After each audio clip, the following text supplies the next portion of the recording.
కారణం. ఇంకొంచెం ఉంటే ఆల్మోస్ట్ బీజేపీ పార్టీ అసలు ప్రభుత్వమే ఏర్పాటు చేయలేని స్థితికి ఈరోజు బీజేపీ పార్టీ దిగజారిపోయింది. ఇలాంటి ప్రభుత్వం ఎన్ని రోజులు ఉంటుందో చెప్పలేని పరిస్థితి ఈరోజు ఉంది. కేంద్రంలో బీజేపీ పార్టీ అధికారంలో ఉంది అన్న మాటే తప్ప పవర్ మాత్రం ఈరోజు బీజేపీ చేతిలో లేకుండా పోయింది. ఎందుకంటే ఈరోజు బీజేపీ పార్టీ వాళ్ళ స్ట్రెంగ్త్ కోసం ఇతరుల మీద డిపెండ్ అయ్యే పరిస్థితి ఈరోజు బీజేపీ పార్టీకి కల్పించడంలో కాంగ్రెస్ పార్టీ రాహుల్ గాంధీ గారు ఇండియా బ్లాక్ సక్సెస్ అయ్యారు. దేశవ్యాప్తంగా ఇది పరిస్థితి అయితే ఇక రాష్ట్రంలో చంద్రబాబు గారు కూటమి పవన్ కళ్యాణ్ గారు బీజేపీతో కలిసి ఇక్కడ ప్రభుత్వం ఫామ్ చేయడం జరిగింది.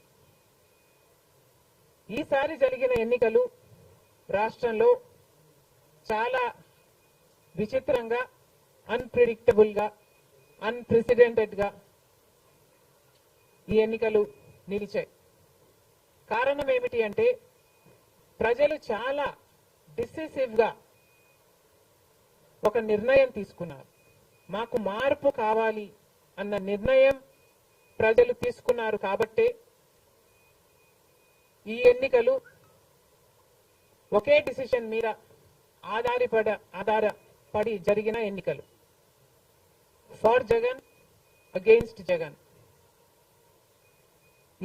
ఒకటే డిసిషన్ గా ఈ ఎన్నికలు నిలిచాయి. For Jagan or against Jagan.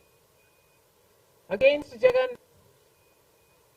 అన్న మార్పు కావాలి అన్న ఈ గట్టి డిసిషన్ ప్రజలు తీసుకున్నారు కాబట్టి ఈరోజు వాళ్ళ ఓటు వేస్ట్ కాకూడదు అన్నట్టుగా చాలా డిసిసివ్ గా they voted with a vengeance for change.